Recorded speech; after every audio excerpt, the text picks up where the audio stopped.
Alors, pour me présenter, je suis Laetitia Croisère, formatrice, consultante et facilitatrice sur mes domaines d'expertise, relations clients, développement commercial et management.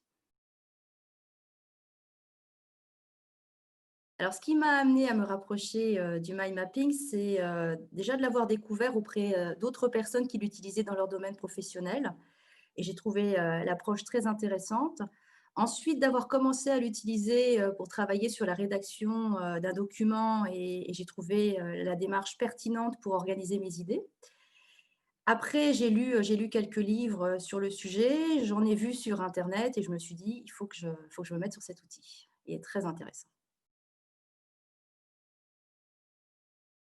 Alors, ce que m'a apporté cette formation, c'est plusieurs choses. Déjà, c'est une pratique. C'est une pratique que je n'avais pas, c'est-à-dire que, j'avais lu des ouvrages, j'avais, regardé des vidéos sur le sujet, mais je n'avais pas pratiqué, à ce point-là. Donc ça, c'est la première chose. La deuxième chose, j'ai compris plus d'enjeux finalement par rapport à la carte mentale. Jusqu'à présent, je l'imaginais juste comme une organisation, comme un élément, qui permettait de mettre à plat ses idées et ensuite, d'y réfléchir. Et là, j'ai compris que c'était également un élément de mémorisation, qui pouvait être très, très utile dans plusieurs situations.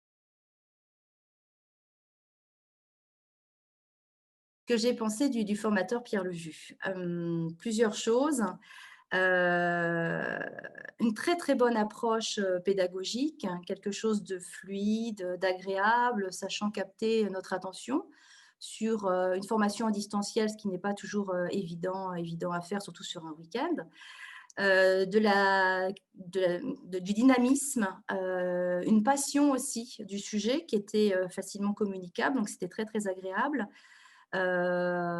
Facilité aussi à mettre à l'aise, les stagiaires, qui devaient quand même se livrer en faisant des dessins, sur des cartes mentales.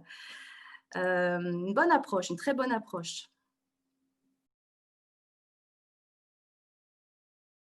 Alors ce que je souhaiterais dire à ceux qui pensent, enfin qui souhaitent, suivre la formation, c'est, bah, il faut y aller, parce que, on découvre vraiment un outil dans toute sa globalité et c'est vraiment très intéressant pour ça. Très souvent, lorsqu'on n'a pas suivi ce type de formation, on le voit que sur un petit côté de la lorgnette et on n'a pas toute l'amplitude de l'outil qui se révèle à nous. Il y a cet aspect-là et deuxième aspect, c'est qu'il y a tellement de mise en pratique qu'on ressort finalement satisfait de sa progression et ça fait aussi du bien de se rendre compte à quel point on a progressé sur simplement 10 heures.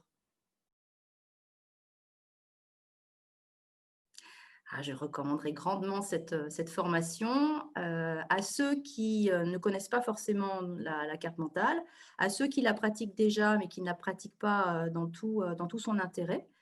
Je la recommanderais dans différentes situations professionnelles, ou personnelles.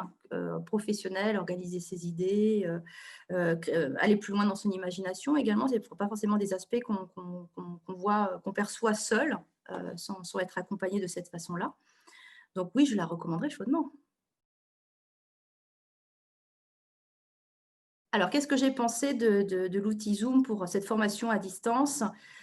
Hem, c'est pas toujours évident de faire des formations à distance, mais là, elle était suffisamment bien amenée pour que, je n'ai plus du tout l'impression à un moment d'être à distance.